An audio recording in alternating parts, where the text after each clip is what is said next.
System নাই। এরপরে একজন ভাই প্রশ্ন করেছেন, জানলাম কিন্তু মানলাম না, এ ব্যাপারে ইসলাম কি বলে? অর্থাৎ আমি একটি ব্যাপার আমার কাছে জ্ঞান আছে, আমি জানলাম কিন্তু মানলাম না, এই ব্যাপারে ইসলাম কি বলে? জি দেখেন, শয়তান কিন্তু জানতো, শয়তানের কাছে জ্ঞান ছিল। শয়তান যখন আল্লাহ সুবহানাহু ওয়া তাআলা শয়তানকে সিজদা করতে বললেন আদম আলাইহিস সালামকে, তখন সে সিজদা করলো না। আল্লাহ বলছেন, মা মানাক, তোমাকে কিসে বারণ করেছে? ইজ আমারতুক, আমি তোমাকে আদেশ করেছি, কিন্তু তোমাকে কিসে বারণ করেছে? তুমি তাকে সিজদা করলে না। মা মানাকা ইজ আমারতুক, কিসে তোমাকে বারণ করেছে? আল্লাহ তাসজুদা, তুমি তাকে সিজদা করলে না। তখন শয়তান বলছে যে খলাকতানি মিন নার, আপনি আমাকে সৃষ্টি করেছেন আগুন থেকে আর তাকে সৃষ্টি করেছেন মাটি থেকে, তো আমি তো তার চেয়ে উত্তম, আমি কিভাবে তাকে মানে তার জন্য আমি সম্মান প্রদর্শন করতে পারি? এটা তো আমার ইয়েতে আসে না। তাহলে এই যে শয়তানের কাছে কিন্তু জ্ঞান ছিল, জ্ঞান ছিল না? জ্ঞান ছিল, কিন্তু জ্ঞান থাকার পরও সে বাস্তবায়ন করে নাই।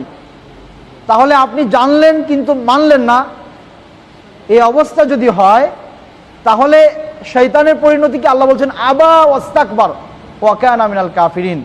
সে জানার পরেও আবা, অস্বীকার করলো, ওয়াস্তাকবার, সে অহংকার প্রদর্শন করলো। তাহলে আপনি জানার পরে যদি না মানেন, এটা হচ্ছে সবচেয়ে বড় অহংকার।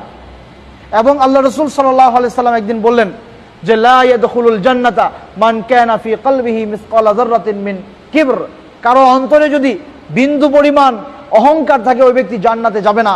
একজন সাহাবী বললেন, ইয়া রাসূলুল্লাহ, ইন্নার রাজুলা ইউহিব্বু আইয়াকুনা সাওবাহু হাসানান ওয়া না'লাহু হাসানান, একজন ব্যক্তি পছন্দ করে যে তার শরীরের কাপড়টা সুন্দর হবে, তার জুতা জোড়া সুন্দর হবে। আল্লাহ রাসূল বললেন যে ইন্নাল্লাহা জামিলুন ওয়া ইউহিব্বুল জামাল, আল্লাহ সুবহানাহু ওয়া তাআলা সুন্দর, তিনি সৌন্দর্যকে পছন্দ করেন। তাহলে এটা অহংকার না। অহংকার কি? আল কিবরু বাতরুল হাক্কি ওয়া গামতুন নাস, অহংকার হচ্ছে সত্য স্পষ্ট হওয়ার পর সেটাকে অবজ্ঞা করা, তুচ্ছ জ্ঞান করা। বাতরুল হক, হকটাকে নেগলেক্ট করা, হকটাকে ডিনাই করা, এটা হচ্ছে আপনার অহংকারের পরিচয়। তাহলে একজন ব্যক্তি জানলো তারপরেও মানলো না, তার মানে সে অহংকার করলো। আর একজন মুমিনের পরিচয় তো সামি'না ওয়া আতা'না, শুনলাম আর মেনে নিলাম। শুনলেন, সামি'না ওয়া আসাইনা, শুনলাম আর অবাধ্য হলাম, এটা তো ইয়াহুদীদের কথা। কোনো মুমিন এই কথা বলতে পারে না। এক্ষেত্রে একটা ব্যাপার আছে, এই যে এতক্ষণ কঠিন করে ওয়াজ করলাম, এখন আপনি তো বলবেন যে একজন লোকের সামনে স্পষ্ট হলো যে জোরে আমিন বলতে হবে, এখন তিনি এটা মানলেন না, তার মানে কি সে কাফের হয়ে গেল?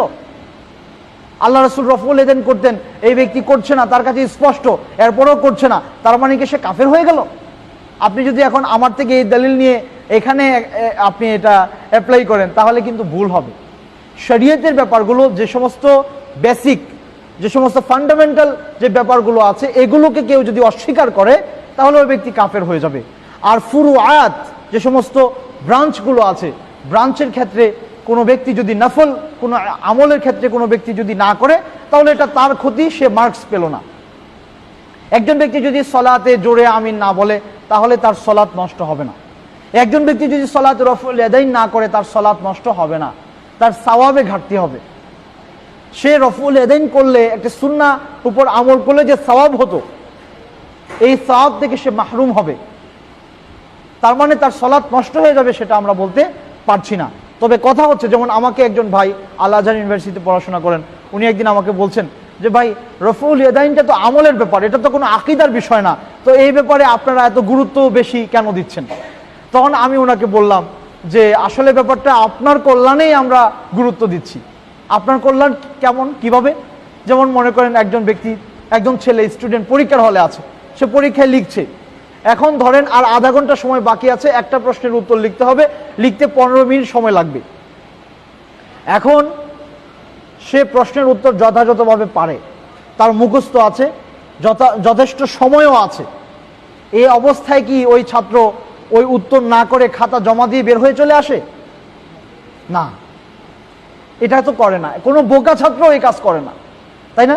তাহলে আপনি সলাতে দাঁড়ালেন, আপনার সময় আছে, সুযোগ আছে, রফউল ইয়াদাইন করা সুন্নাহ, এটা আপনার কাছে স্পষ্ট, তারপরেও কেন আপনি ছেড়ে দিবেন? তাহলে আপনার ক্ষতি আপনি করছেন।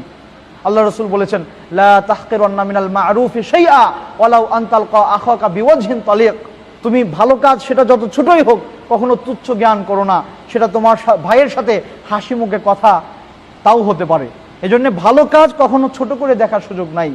আমি প্রায় একটি এক্সাম্পল দিয়ে থাকি যে যদি এরকম হয় আপনি দুনিয়ার জীবনেও ব্যাংকে আপনি বিদ্যুৎ বিল দিতে গেলেন, ধরেন 5,000 টাকা আপনার বিদ্যুৎ বিল আসলো, আপনি 4,999 টাকা জমা দিতে গেলেন, দীর্ঘক্ষণ লাইনে দাঁড়িয়েছিলেন, 1 টাকার জন্য ওই ব্যক্তি আপনার বিল নিবে না, নিবে না। তাহলে যদি এমন হয় ওই দিন সর্বশেষ ডেট ছিল, এদিন আপনি বিল পে না করলে আপনার লাইন কেটে দিবে, লাইন কাটা যাবে, টাকা না দিলে কিন্তু সে আপনার বিল আদায় করবে না। তাহলে কি বোঝা গেল? বোঝা গেল 1 টাকার জন্য আপনার 4,999 টাকার কোনো ভ্যালু নাই। অনুরূপভাবে কিয়ামতের দিন যখন আপনার ওজন করা হবে, আপনার আমলগুলো ওজন করা হবে, যদি এমন হয় যে একটু এক চুল পরিমাণ নেকি যদি আপনার ডান দিকে পড়ে, তাহলে এটা নিচে চলে যাবে, ভারী হয়ে যাবে, আপনি জান্নাতে চলে যাবেন। তখন এই একটা সওয়াব, একবার রফুল এদেন করা, ধরেন একবার রফুল, আপনি তখন এরকম যদি কারো হয়, সে যদি একটা বার রফুল এদেন বেশি করতো, ইচ্ছা করে করে নাই, শুধু রফুল এদেন না, যে কোনো ভালো কাজ হতে পারে, তখন তো সে আফসোস করবে। আর একটা মাত্র ভালো কাজের জন্য, এই এতটুকুর জন্য তার সারা জীবনের আমলের কোনো ভ্যালু থাকলো না। তাহলে আপনি ইচ্ছে করে কেন ছাড়বেন? ইচ্ছে করে কেন ছাড়বেন? ইচ্ছে করে না ছাড়াটাই উচিত। আল্লাহ আমাদেরকে রহম করুন, আমিন।